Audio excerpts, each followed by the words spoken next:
Good.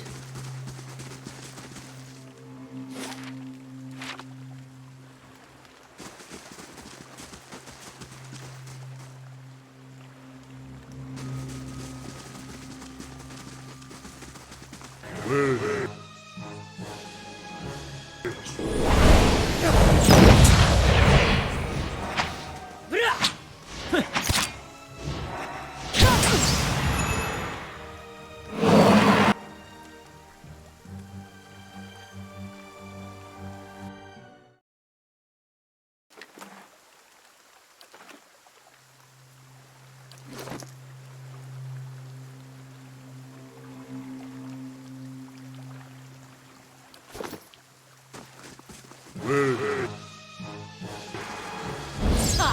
Got it! Der Metcon Swolia.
Yes.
most inconvenient. Permet Swolias.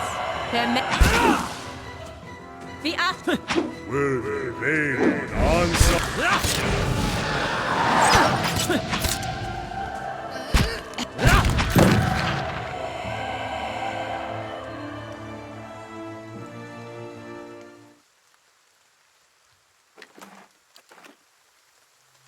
I understand.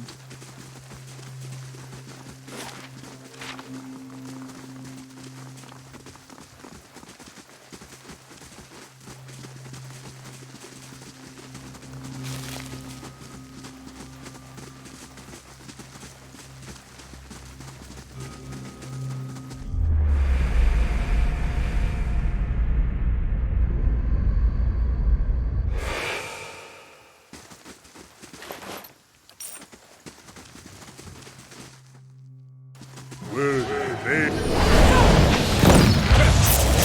The archers.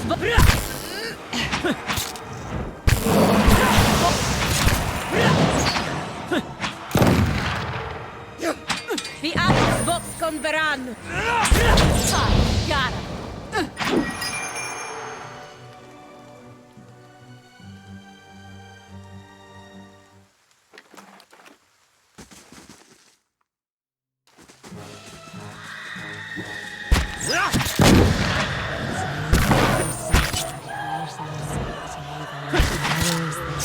The archers.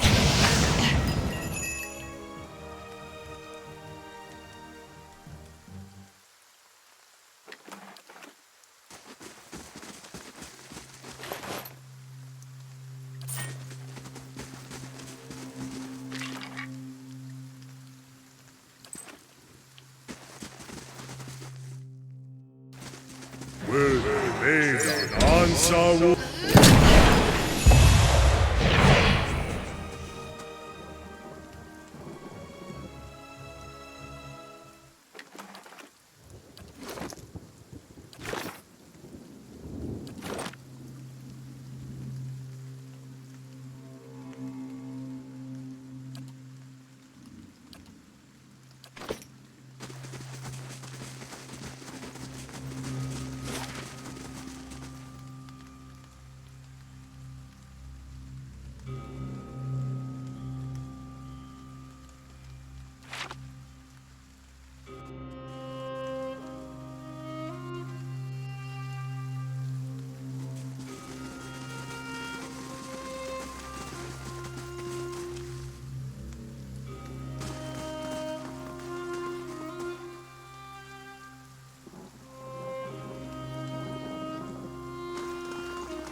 Another turn, Inquisitor.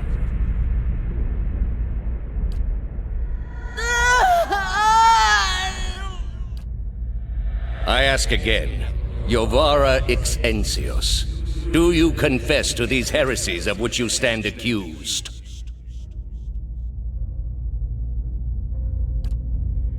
Do you confess to apostasy?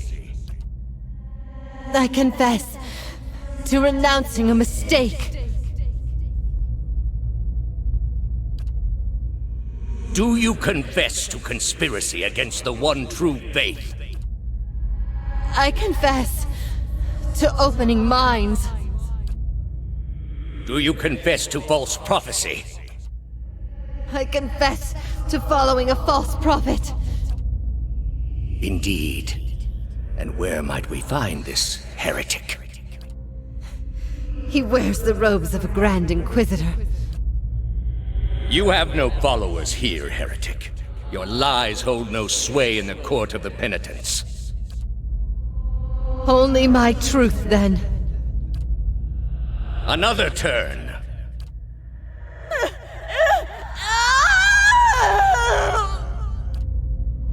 No! Wait! Wait! I'm ready. I'm ready. You are ready to give a confession? I'm ready to hear one from you.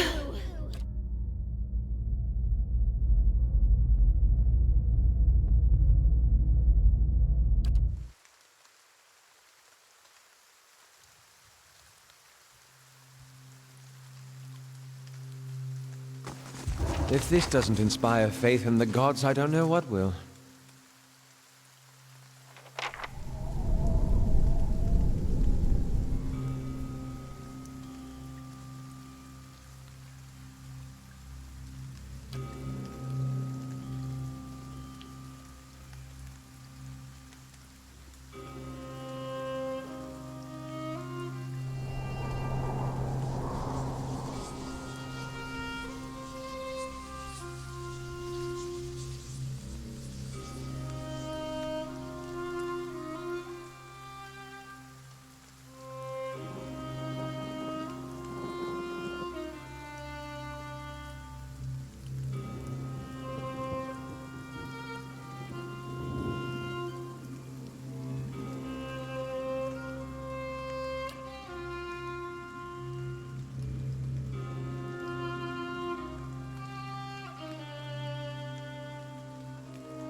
After what seems like an eternity, your rapid descent comes to an abrupt end.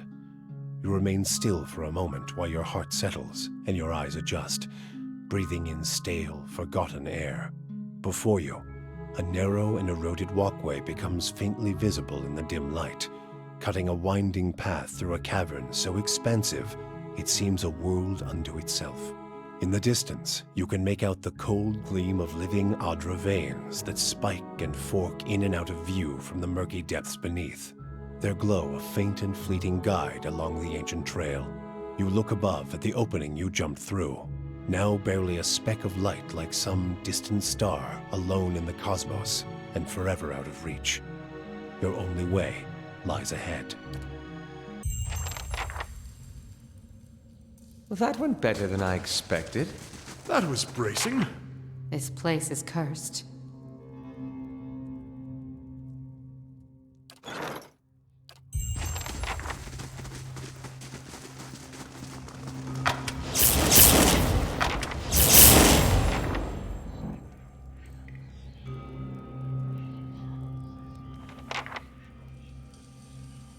Light, flame, and sound.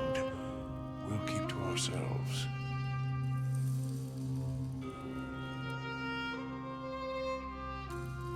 This is important! My thoughts were dark.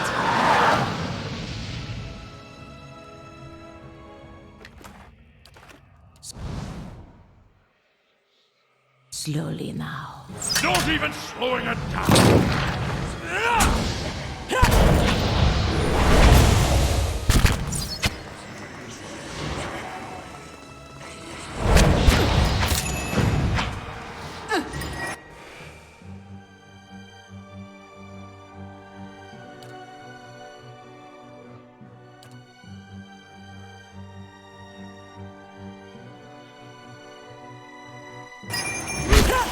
My mind feels sharp as steel.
Useless!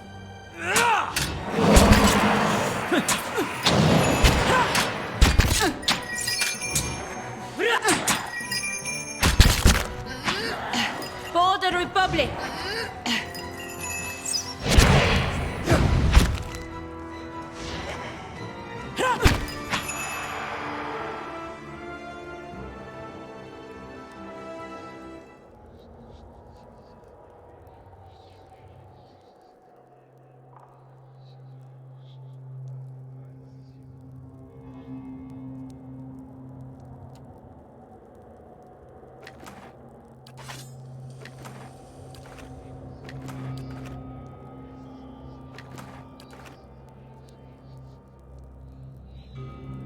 Good. Margren's fire casts light in dark places.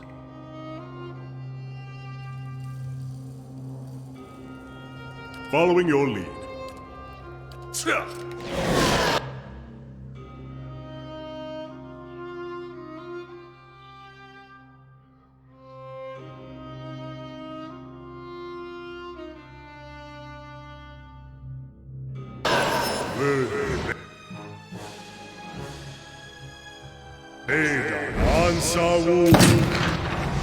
For the Republic! My mind feels sharp as steel.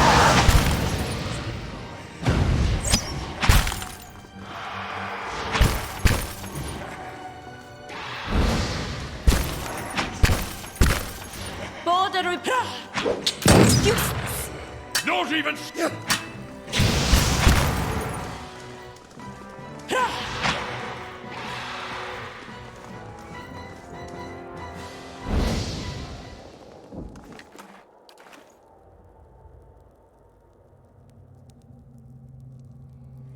Be cautious. Be constant.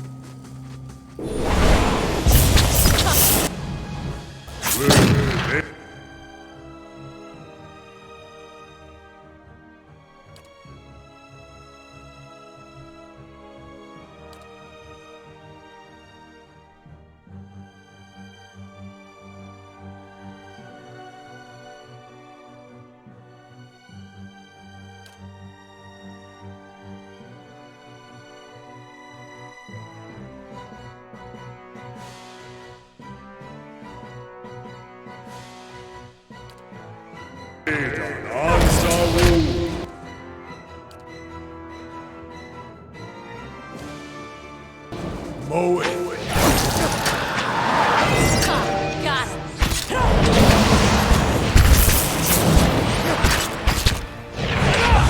Got it! Be up!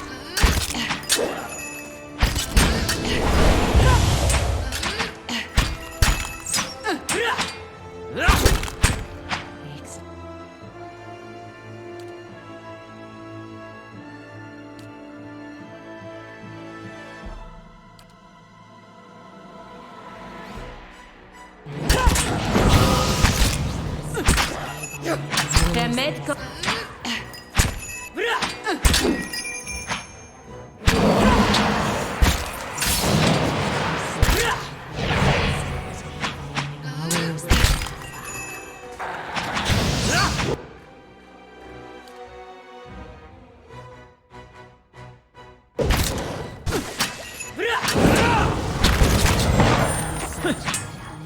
For the Republic!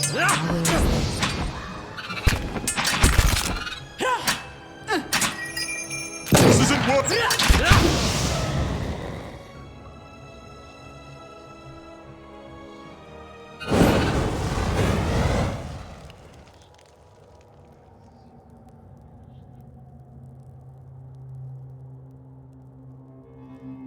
Yeah?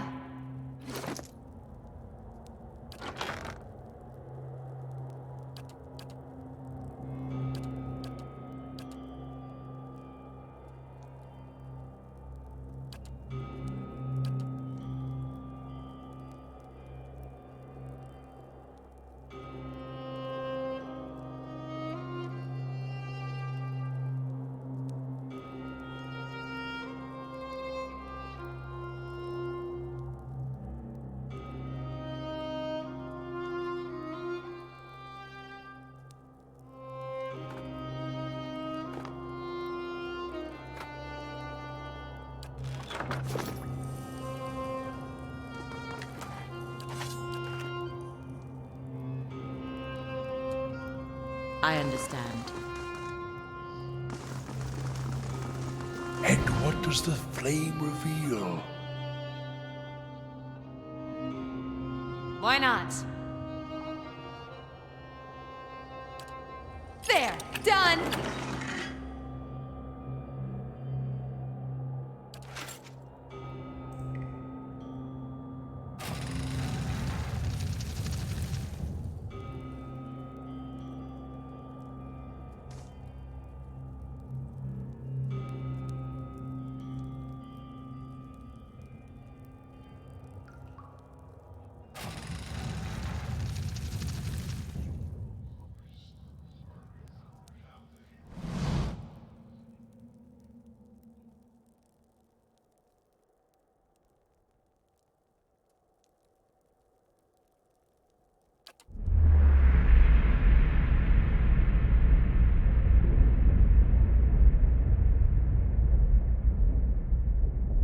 You've come back.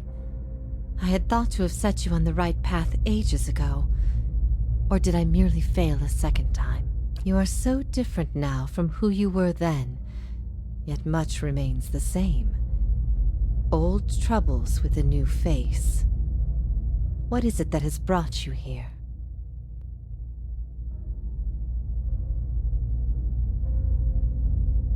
I have had time to make my peace with all possible fates.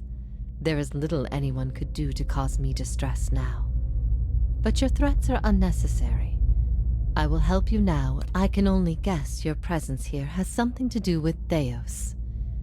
The energy of this place changes when he is near. I don't know what he has done, but I do know of the souls that pass through here now. They do not come by choice. After all this time, he would still stand against the tide. I will tell you what I remember.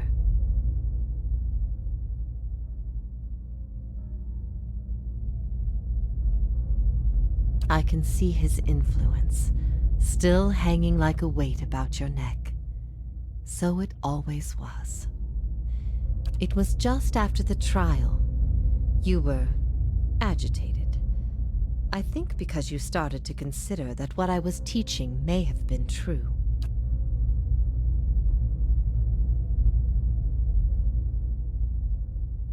That the gods aren't real.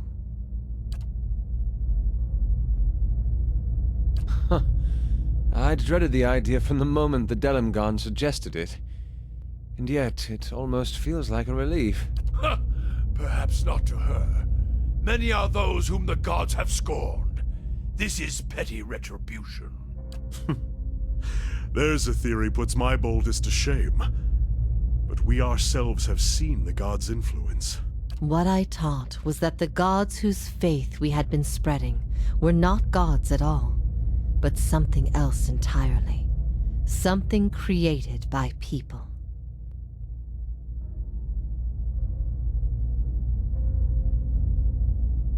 The Anguithan missionaries all knew it, but they never told the rest of us. They meant it to be a secret that died with them, and in the end, they allowed their bloodlines to fade from memory. I had been assigned to join a few of them at a temple. I found the door to their chambers closed, but the room was stone and the door thin. Their voices carried. I heard enough. I investigated the things they spoke of, and everything was there, just as they said it'd be. I never thought of it as faith, but I think you are right to call it that. Let the world see. Let them decide what to do. That was my faith. I became a missionary because the gods brought me hope that I wanted to bring to others. For a time, the truth sent me to a dark place. Then the day came when I realized nothing had changed, that I still had a purpose, and the purpose was the same and it was worth living for. I began questioning the other missionaries in public, exposing their parlor tricks. In time, their following became mine. They were conceived by Engwyth, a society of high minds and broad concerns. Theos' people. In their time, every people worshipped its own gods. Sometimes they warred over it. After a few wars of their own, the Engwythans sought an end to it. They devoted all their energy to finding the true creators. Generation after generation, they prodded and worked the stitching of the world and unlocked its secrets. One day, they found an answer. Except the answer was no answer at all. There were no gods to be found. Or if there ever were, they were gone. It shook them, this finding. If they could discover this on their own, how long until others would? How long before war and chaos reigned over a world without consequence? But they had mastered many things in their pursuit of these answers. And with their mastery, they crafted their own gods to fill the void, and sent missionaries to the corners of the world to spread their faith. You asked me this once before. Nothing I can say would be any proof, and it may be certainty your soul craves. Resolution. But if you are bound for the same place Theos directs these souls, you will see for yourself, as you once did. Everyone faces this truth at one time or another. Few confront it. Few have the stomach to ask what if. And in avoiding the question, they deny themselves an identity of their own.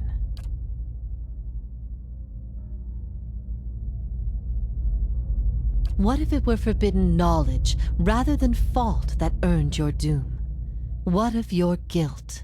I have seen with my own eyes the deceptions of my goddess. The Watcher has shown me as much. But it was not until now that I understood how truly desperate she was. The depths of her deception. You speak of her deceptions, but what of your own? Was it her words that led you down your path? Or was it the absence of her words? A gap that you filled with your own broken thoughts? What if you had always been alone, without guidance? Well, as poorly as I've chosen my guides, I suppose it would be a comfort to know that I'm free of them. The freedom has always been. It was the guidance that was the illusion. If all our common threads are spun from a lie, what's left to bind us together? All of us across Eora are trying to survive, to make sense of the world. What could better bind us together than that struggle? We'll find our own truths. Make them if we must. We don't need an ancient lie to bolster us. United, the Engwythans created gods. Mortal men and women coming together to do the impossible. Let us surpass them. What if even mastery over all things cannot answer the most basic of questions? I stopped asking those questions long ago. It is enough to care for those we love with the time we have in this life. What if the cycle of birth and death is nothing more than a tool of endless preoccupation?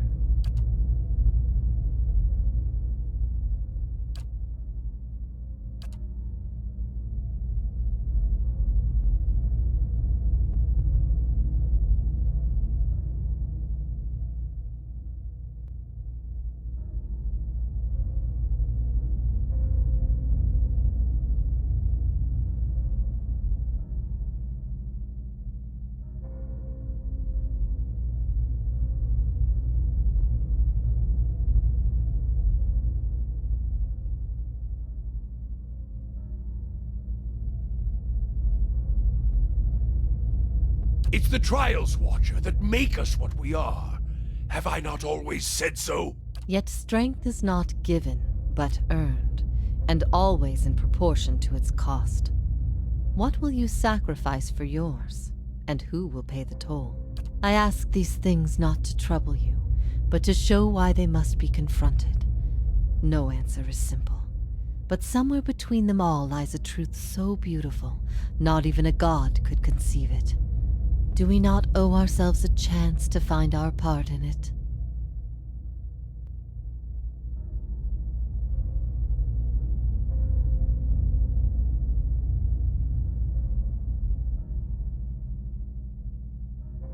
I often wonder that myself. If things had gone differently, if the world had taken my faith instead of the Anguithin's faith, would it truly be what I had envisioned? I've been alone here with my thoughts for so long now. I've found peace with my failures and with my punishment. I no longer curse fate for what might have been. But there is one thing that has clawed and scraped at my mind all these years. One thing that will not be put to rest until I know. Until I understand. I need to know why you chose to remain with the Inquisition, even after you'd learned the truth. Do you remember?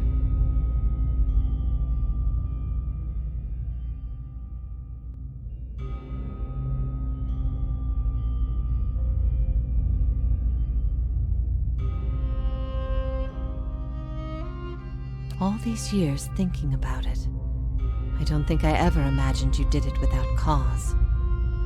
This changes things. Good. The things I taught, the things I believed, I needed to hear that. I needed to know it wasn't because...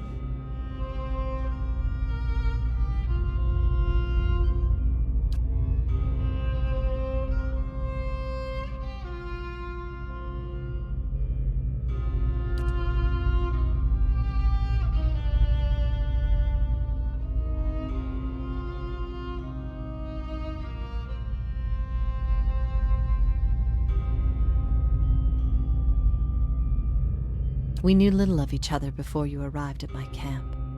You might have been anybody, which is why your choice meant everything. You had heard both sides, seen everything. If not you, then who?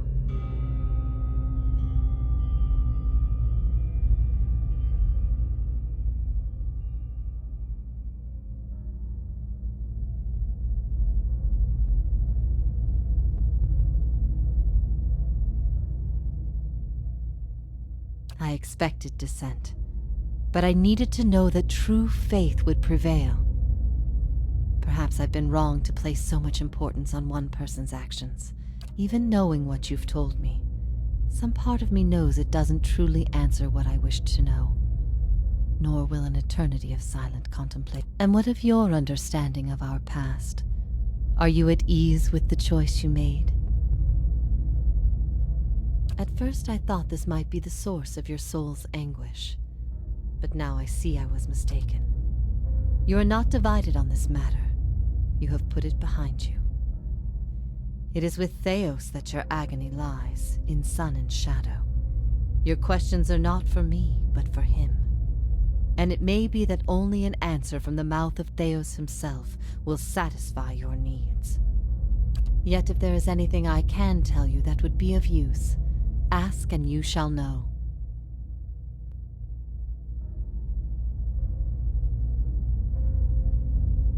You will not find a more resolute being on all of Eora. There is no offer you could make, nor spell you could cast, nor pain you could inflict that would make him reveal what he hides. But I see you have become a watcher in this life. Perhaps in defeat, when he can no longer defend himself, you might learn something from him. He cares only for the secret he keeps locked away.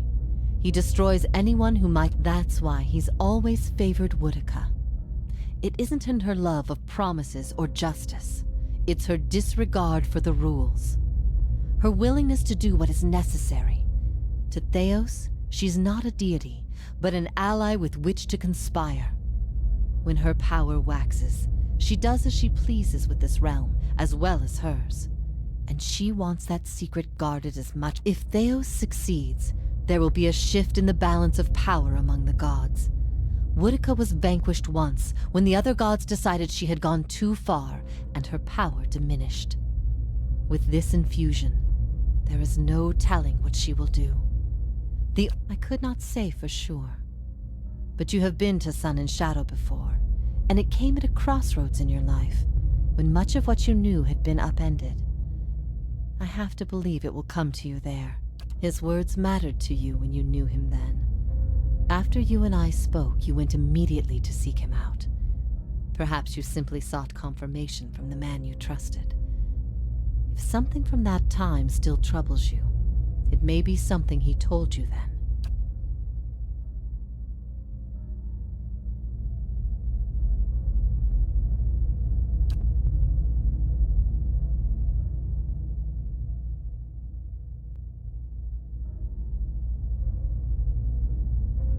In a matter of speaking, this is Braeth Yamen, the Court of the Penitents. Souls are confined here until they repent.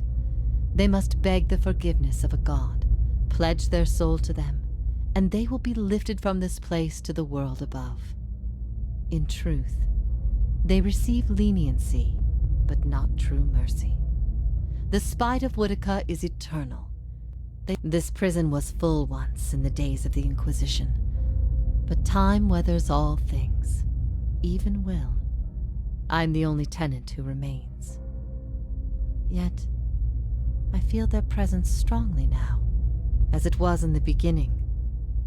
You have brought many of them here. They cry out for the judgment of Theos.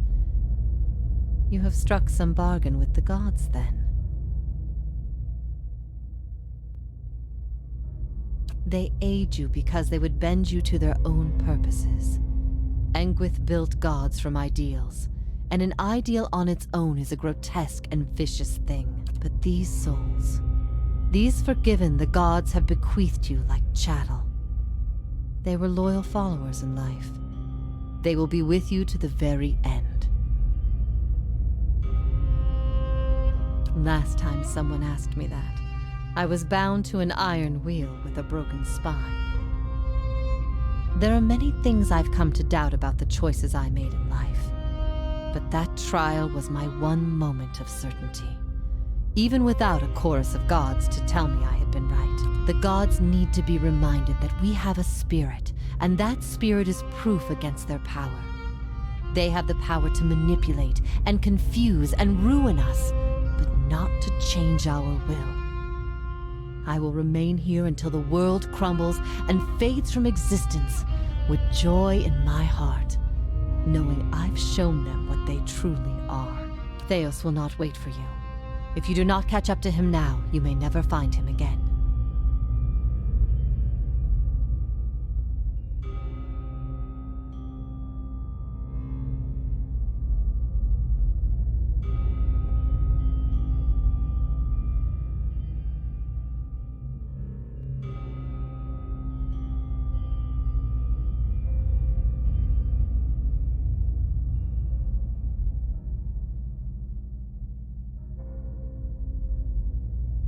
Your soul deserves an end to its suffering. I'm sorry I wasn't able to grant it myself. May it come to you swiftly, if ever we should meet again, in this life or any other.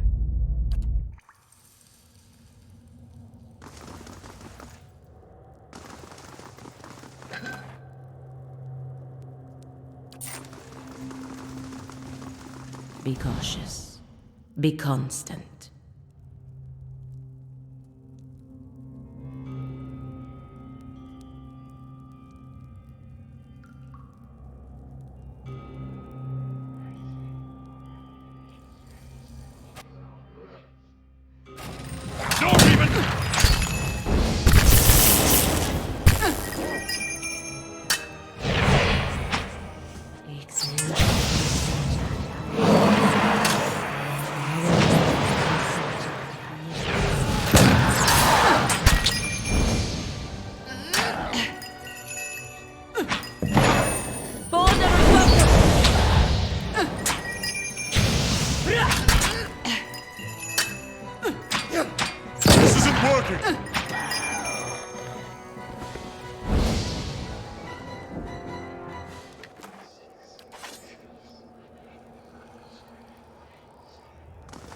I'll see what I can find.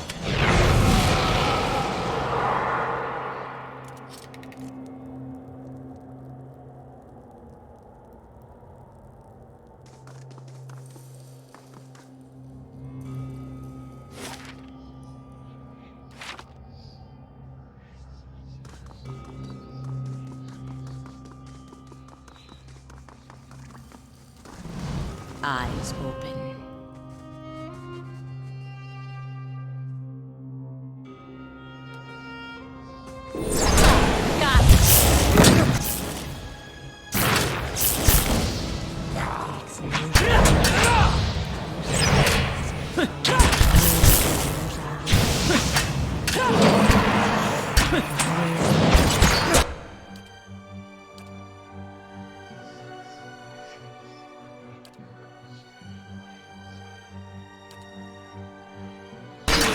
Lava will be on sea.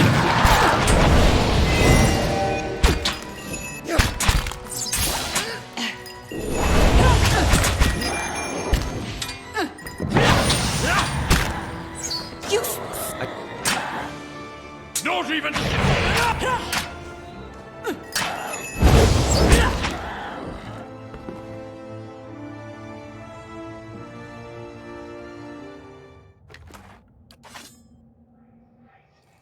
Let's see what lies this way.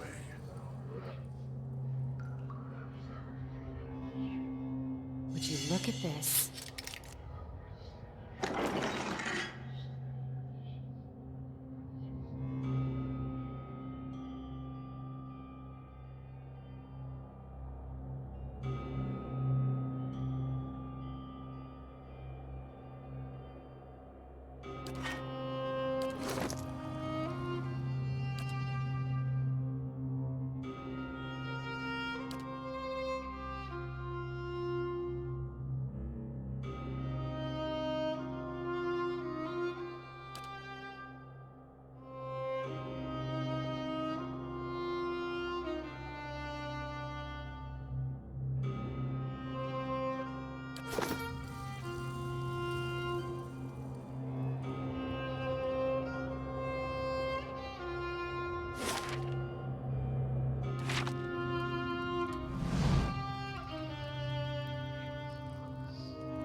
Nice and quiet. So, it's true. The gods are a sham that people have followed for thousands of years.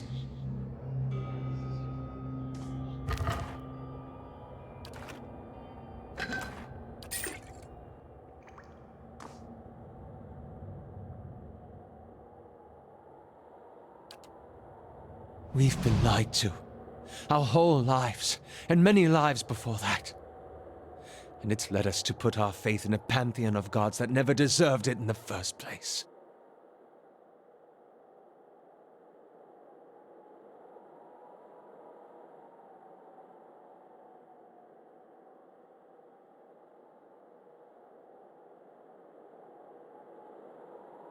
You're right. People will be better off finding direction on their own than following this farce. Besides, the gods haven't exactly done much to prevent us from slaughtering each other. If anything, they've only given us more pretenses for doing so. I've also been thinking, there won't be much left of Theos by the time you're done with him, if I know how you operate. That will leave the Leaden Key headless. Perhaps it's best it stays that way.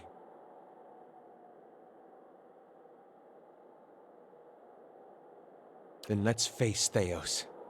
When this is all over, I'll make sure that no one is able to commit his abuses again.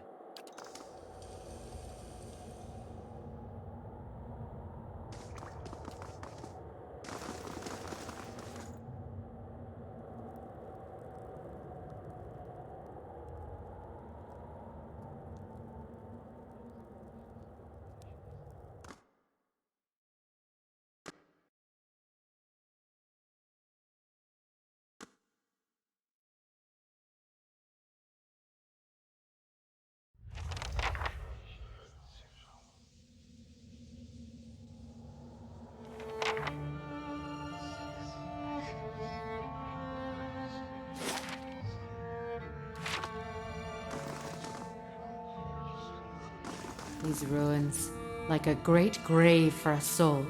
And what does the flame reveal?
Full of surprises, aren't you? Look at that. A city to put all others to shame. And long lost. Many spirits stir here, edged with anger, violence. We light our own path now, Watcher.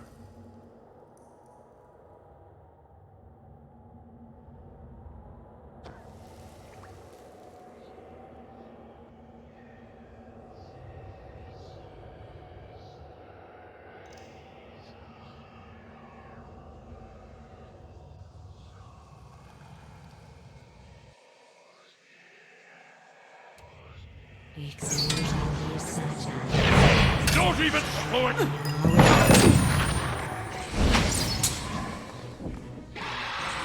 Vi aces vox converan!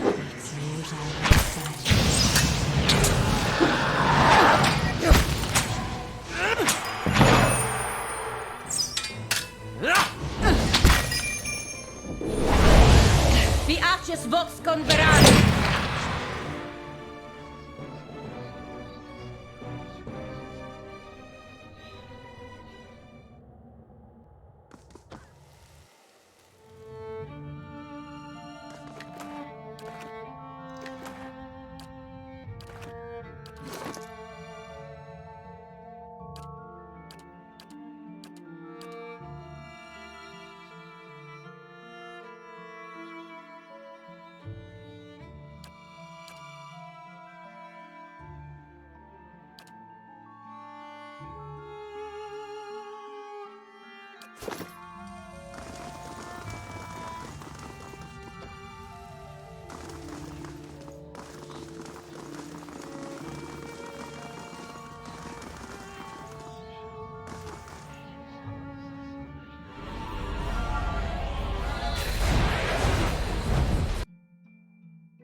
It's no use.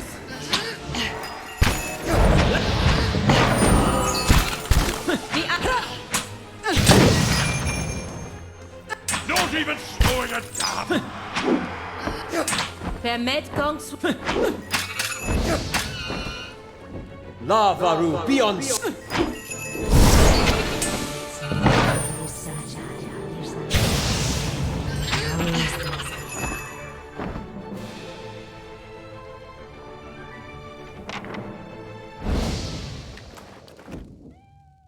Your thoughts must flow deeply indeed.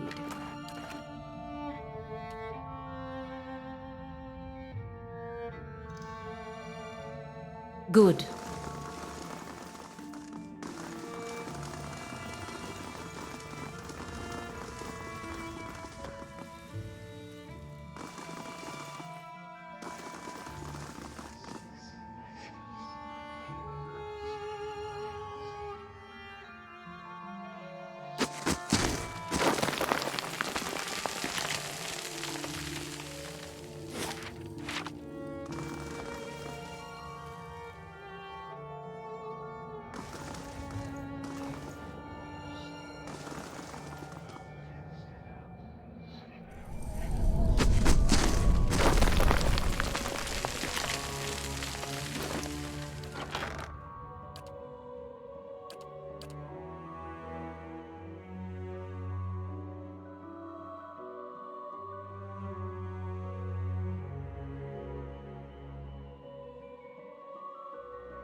Damn, missed.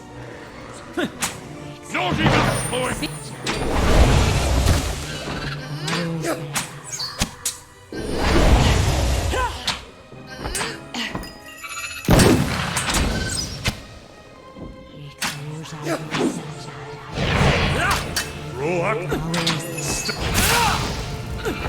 Vi aches vox converan!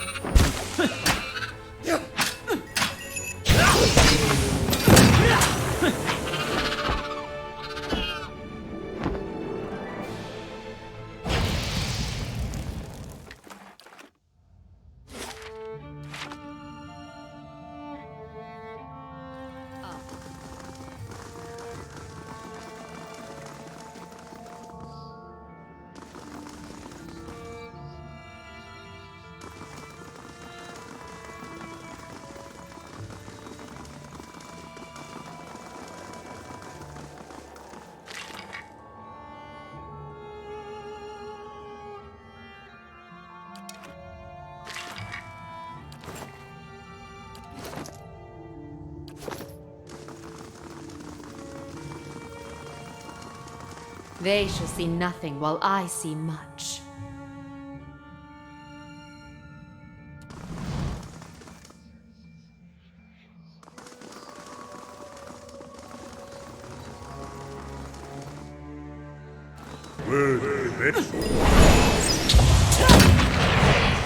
For the Republics!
Do you think a single man might change the course of destiny?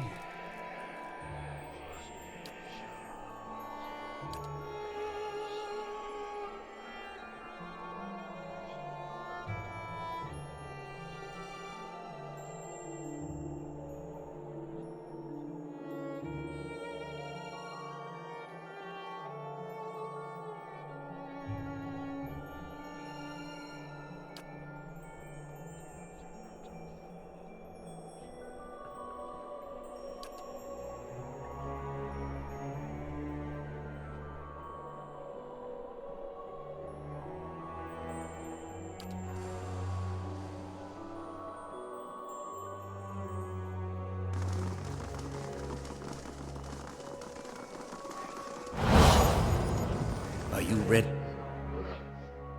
Are you ready to take the oath? To spread the word of the gods to the lost and heathen?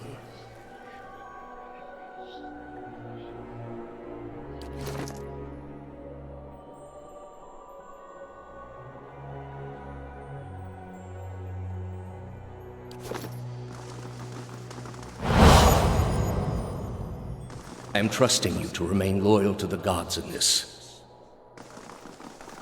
I have greater powers than me to answer to, but you will answer to me as well. Yes, were there any other choice?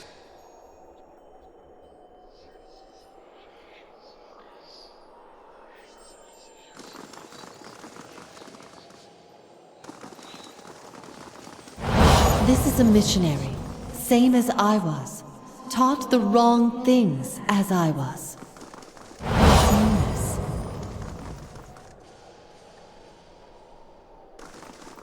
You are ready to give a confession?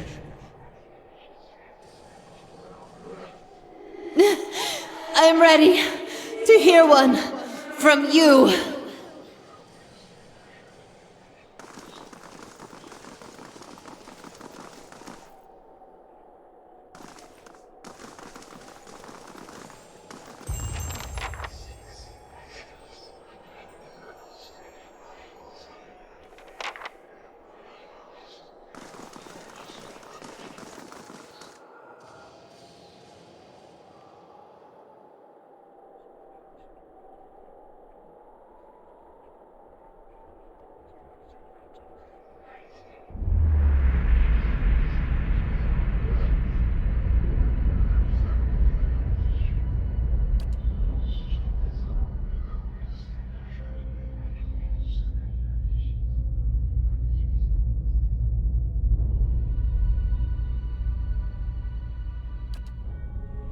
You are far from your post, Inquisitor.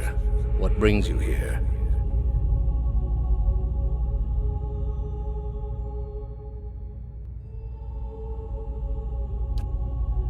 It has many uses, but its purpose is to bring structure to the chaos that surrounds it.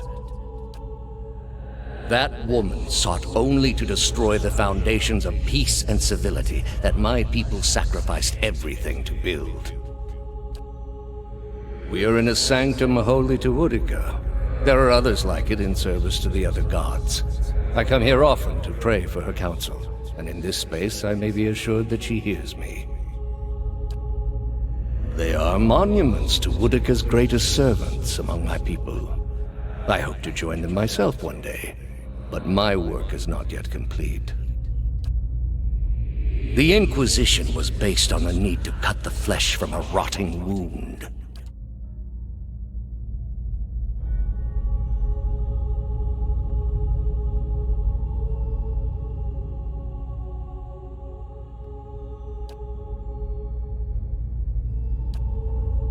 What is a god? A higher power? A rewarder of good deeds and punisher of the wicked? Something men can turn to in their darkest moments when their days seem only like bridges from one tragedy to the next. Our gods are all these things.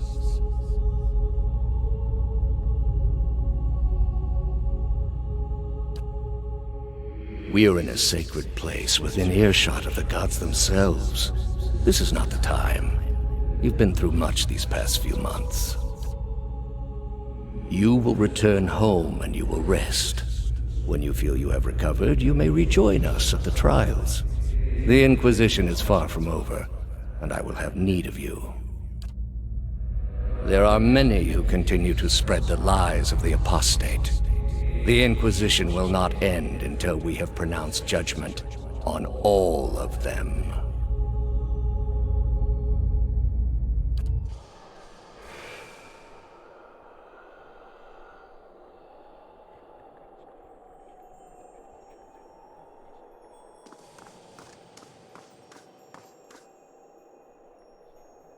How did you find it?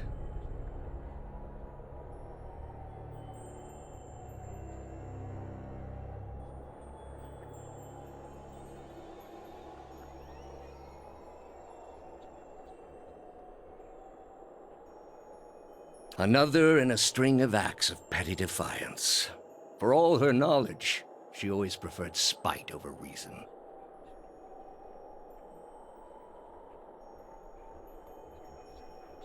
Hear me, Utica. Your servant calls for aid.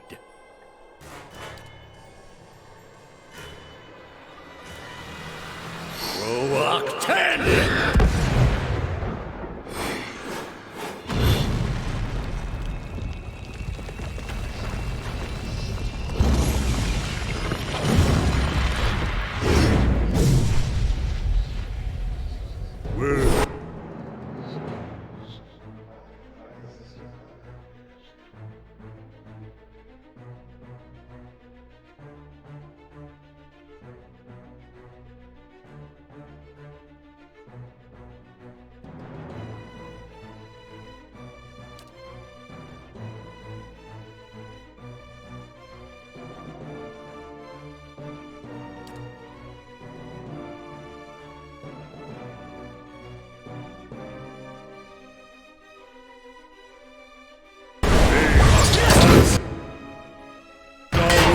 Navaru.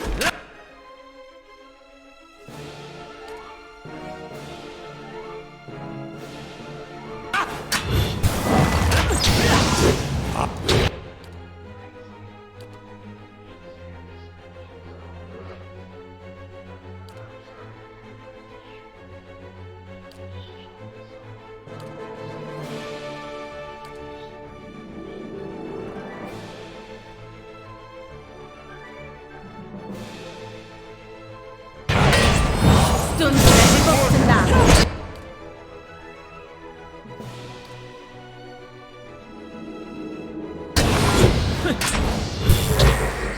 Moe.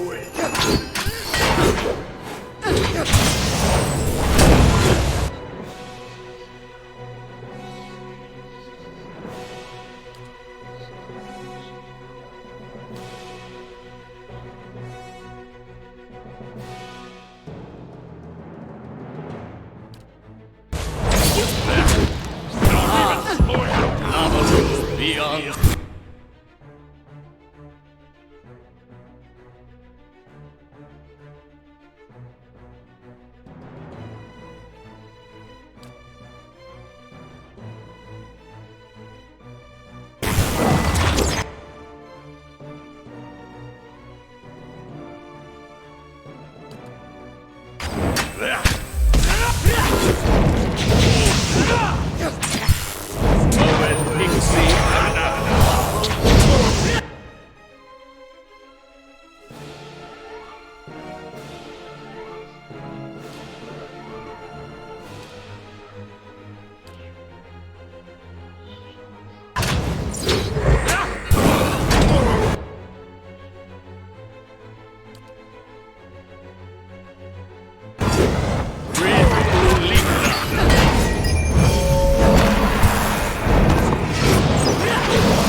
Consumed by the flame!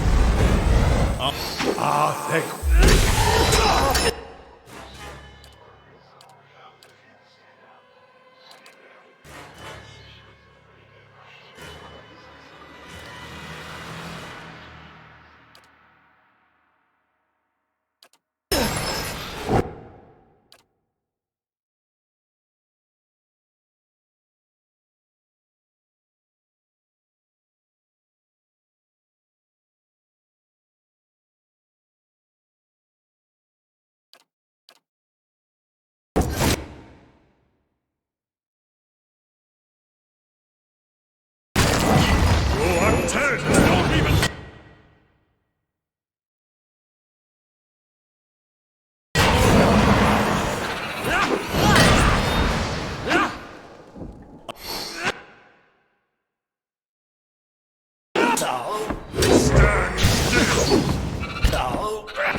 not even slowing it!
Ceres!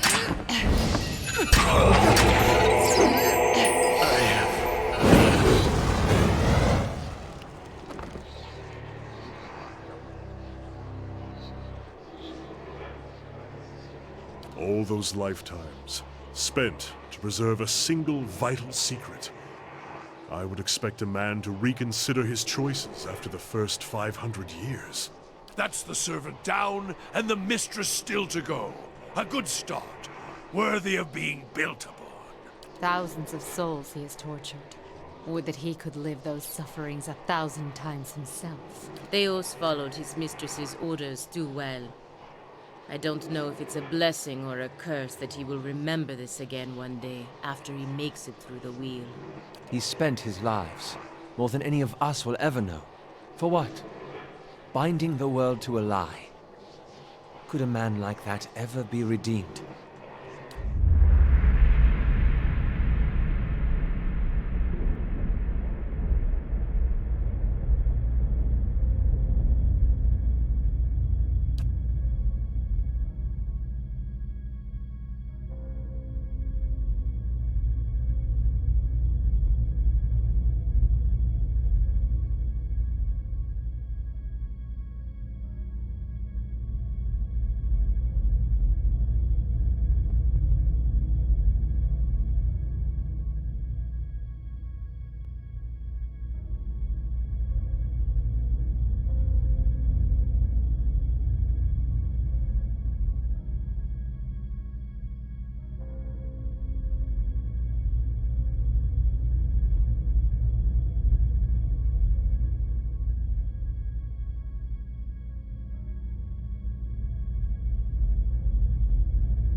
To apply the teachings of Durance would more immediately satisfy the cravings in my bones. But this is the stronger lesson, for his soul is already marked by his own hand. Perhaps this is the best place in the world for Theos. Somewhere he can't cause further harm. Still, you eventually found Iovara. What is a few thousand years to someone like him?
So much for Theos, then.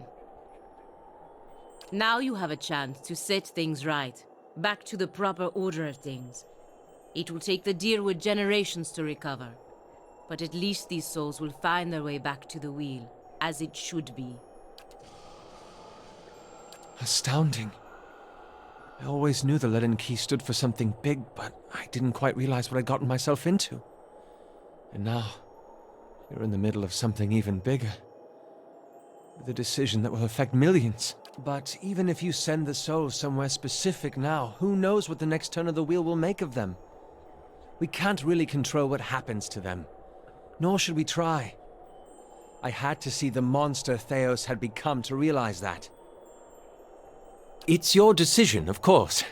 And whatever you decide, I'm glad our paths crossed in Gilded Vale. We've come to the end of it, my friend. It has been an honor to walk this road with you, and I will regret our parting.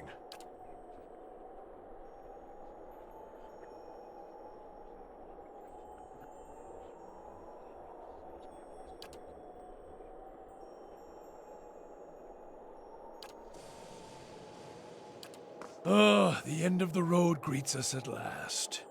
You fared well, Watcher. Better than any Watcher has right to. Seems you were a field in need of a flame's cleansing.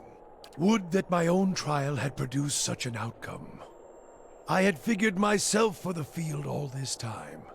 But you were the field, and I the darkness. A lesson neither of Durance nor of Margarin. But with that trial's end, a new one begins. A god's trial.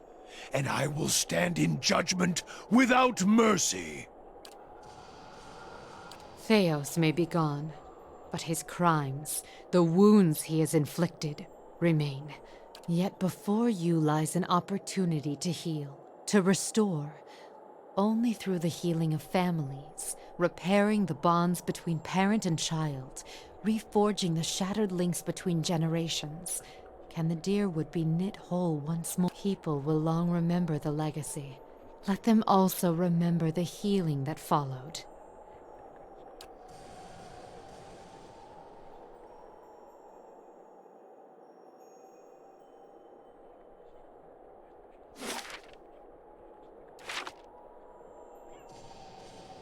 No problem.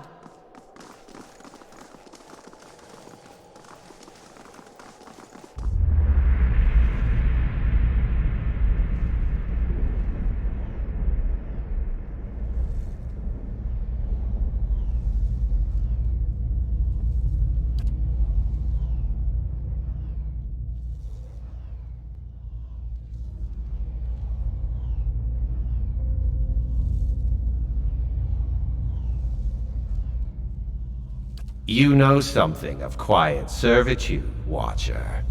Groveling and simpering before the gods whose aid you need, so that when they finally raise you to a place of power, you can seize what you desire. You have labored at the pleasure of others. That shriveled hag in Hadrit House, those preening soldiers with more taste for silk than steel, the wretched tribesmen playing out their fantasies of grandeur.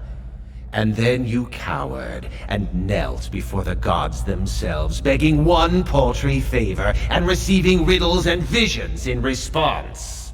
And now the gods give you orders and commands, even while you set out to fix what they cannot. Yet what have they offered you?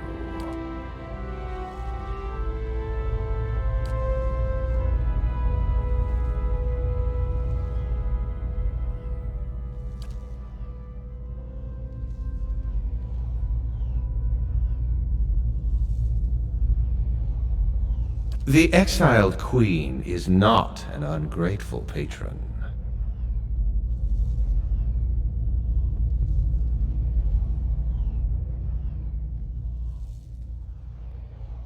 Finish the work Theos began. Strengthen Woodica with these souls and allow her to become the most powerful of all the gods, with you as her favored.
You say that now, but when you're standing in front of the machine, considering the lifetimes and the powers that await you, we'll see what you do.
At your command, the ancient device became your instrument, spinning to life with deafening resonance and gathering up the swirling essence like thread on a great spindle. There, in the pale pulsing glow of the machine that set you on this path long ago, you summoned all your strength, focusing on your objective and blocking out all else. With a single concussive blast that rocked the chamber and sent you tumbling to the ground, you freed the souls from their stasis. Exhausted, your consciousness slipping away, your last sight was of the machine, dark and dormant. Then your eyes closed, and sleep welcomed you at long last. After coming to and searching for some time, you discovered the route Theos used to enter Sun and Shadow, and embarked on a long and arduous ascent back to the surface. You emerged in Ter Evron after days of tunneling through the rubble Theos had left behind, and when you stepped into the daylight, you were faced with a different Dyrwood than the one you had left. At your direction, the essence gathered in Sun and Shadow was sent across Dyrwood to meld with and galvanize the souls of its people. In the days that followed, Dyrwoodans confronting adversity and expecting to be at the mercy of their own weakness, instead found strength and the will to persevere. The aggrieved found themselves able to carry on after their losses. The desperate found new reasons to hope. And the new reasons to hope were many, for Weidwyn's legacy had come to an end after 15 years. Hollow births ceased in the Dyrwood, and a country that only days ago had seemed on the brink of collapse was suddenly on the path to a recovery, a fitter, more resilient country in the preferred image of the god of the hunt. Though you had killed Lord Radric in his throne room, so strong was his drive to rid his land of Eothasians that he returned to life as a death guard, a deathless crusader for his brutal cause. With the remains of his humanity stripped away, Radric came to see all the people of Gilded Vale as worshippers of Eothas, and one day he led his forces into the village personally to see them all purged from his lands. Gilded Vale was left a hollow shell, its buildings ruined, and its people slaughtered. Even travelers and would-be squatters knew better than to take refuge inside its borders. Lord Radric returned to Radric's Hold, where he remained, keeping eternal watch over his barren domain. Following the assassinations of Duke Avar Wulfgren and Lady Webb, Defiance Bay was thrown into political upheaval. In the ensuing weeks, the streets had become the domain of looters and blackguards. Few dared to step outside their own doors alone or unarmed. But order was soon re-established by the Knights of the Crucible, who, despite their depleted numbers, had gained favor in the public eye for their role in unraveling Weidwyn's legacy. They were quickly reinforced by returning forces from Fleetbreaker Castle. Having seen both the ills and the promise of animancy, internally the Knights quietly began a more cautious exploration of the new science. Depleted in numbers but bolstered by their newly forged stock of soul-augmented weaponry and a small contingent of forged knights, the Knights of the Crucible would soon become an order few in Defiance Bay would dare to cross. But the opportunity to build upon their newfound power proved too great a temptation for the High Justice. What was at first a measured approach to animancy soon gave way to a rapid buildup of armaments. The High Justice would eventually seize control of the city for his order and place Defiance Bay under indefinite martial law. The destruction of the machine atop Ter Noaneth spelled the end of the reanimated corpses in Heritage Hill. Though at first few were willing to venture into the abandoned district, it was soon cleaned out and rebuilt. The district's horrors still fresh in people's minds, it would be some time before it was fully repopulated. But eventually the lure of cheap prime land would all but erase the memory. The Duke's assassination at the apparent hands of an animancer had caused catastrophic rioting in the streets of Defiance Bay, and few animancers survived the first day. Many Dyrwoodans took the end of Weidwyn's legacy as a sign, both that the gods did not approve of animancy, and that the purging of animancers in Defiance Bay had been enough to satisfy them. In time, their rage would subside, and a number of surviving animancers remained in and around Defiance Bay, often taking to the wilds to practice their science without repercussions. The fortress of Cadnua emerged as a bastion of security in the midst of an untamed land, becoming the envy of every thane and earl in Dyrwood.